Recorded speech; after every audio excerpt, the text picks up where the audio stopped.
باش تجيب لي قضية مزيفة نتاع حكم ذاتي ما حكم ذاتي وخرافات تاع جحا وتاع ما نعرفوهاش. ما رايك في قضية الخرافات وجحا وما جحا؟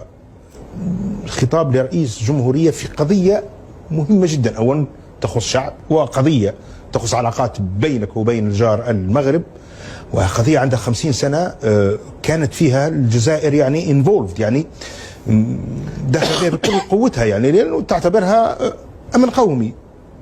استعمال هذه المصطلحات هل هي مؤشر معين؟ عندما يتحدث رئيس الجمهورية يجب أن نتذكر القاعدة التالية. القاعدة في العلوم السياسية أن الحروب أخطر من أن تترك للجنرالات وحدهم.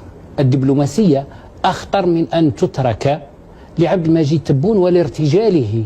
هذا رجل كلما ارتجل دخلنا في حيط، هذا رجل كلما ارتجل تسبب في كارثة، هذا رجل ليس دبلوماسيا ليس سياسيا، ليس هنالك من أي مانع قانوني أن نقول له أنت لا علاقة لك بالدبلوماسية ولا يمكنك أن تقدم منتوجا دبلوماسيا جيدا، دع أصحاب الكفاءة يتولون الموضوع.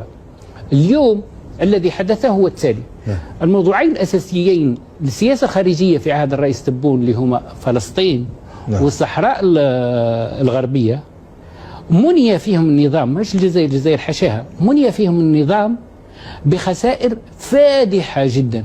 اختفى الموضوعان اللذان تدور حولهما السياسة الخارجية. الآن أنت تدير سياسة خارجية بدون موضوع. السياسة الخارجية الآن ورقة بيضاء ما فيها والو. وش عندك تهدر في السياسة الخارجية؟ هذو الموضوعين اللي كنت تهدر فيهم خلاص انتهت علاقتك بهم. في مقابل ذلك الخطاب تاع الملك محمد السادس بالأمس وش قال؟ قال نقطتين.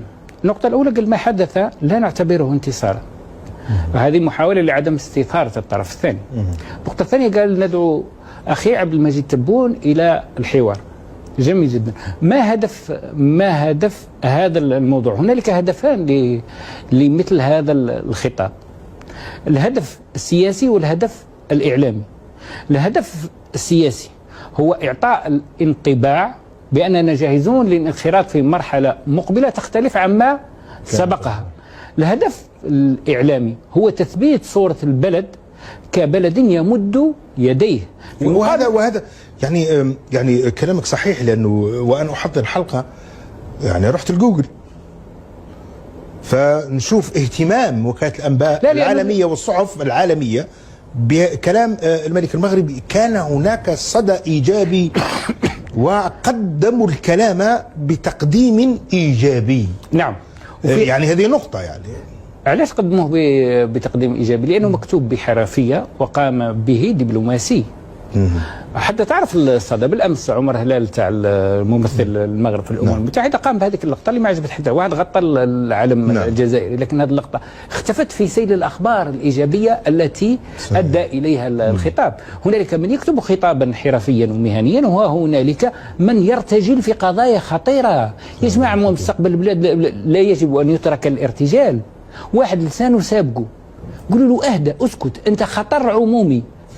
لما نتحدثوا عن الأخطار التي تهدد مستقبل البلد، عندك الإرهاب، عندك المخدرات، عندك عدم الاستقرار السياسي، وعندك هذا النظام. خلينا نكونوا واضحين. أنا لا أعرف خصما للجزائر أشنع أو أسوأ أو أقسى أو أفظع أو عديم الرحمة مثل النظام الحالي. على نبقاو حنايا شكون اللي وصلنا الخسائر؟ أنا اللي كنت نحكم في الجزائر، أنت اللي كنت تحكم. هذا النظام هو اللي وصلنا الخسائر. إذا ما تجيش الآن تلقي علي المواعظ. أنت آخر من يلقي المواعظ. أنت رجل خسرت في الماتش اللي خيرته، في التوقيت اللي خيرته، في الرياضة اللي خيرتها، في البوست اللي حبيت تلعب فيه. أنت جيت البلاد هذه هاز العصا دخلت الناس الحبس، قالوا لك علاش؟ قلت لهم شوفوا عندنا قضية الصحراء الغربية وفلسطين، اللي يهضر معايا ندكوا في الحبس. أوكي تفضل العب مارادونا، ورينا شطارتك زيدان. راحت القضيتين. إيه لا، لما دخل الاستاد لما دخل الاستاد اكتشفنا أنه مش قادر يحبس البالون. مش نقول لك ما يسجلش أهداف، عقيم على انه يحبس البالون. بالتالي انت الان ما تجيش تهضر لي في اي موضوع واحد اخر. انت الموضوع اللي قلت لي اختبرني فيه دخلت فيه في حيط، ما تجيش تهضر معايا. شوف خدمه واحده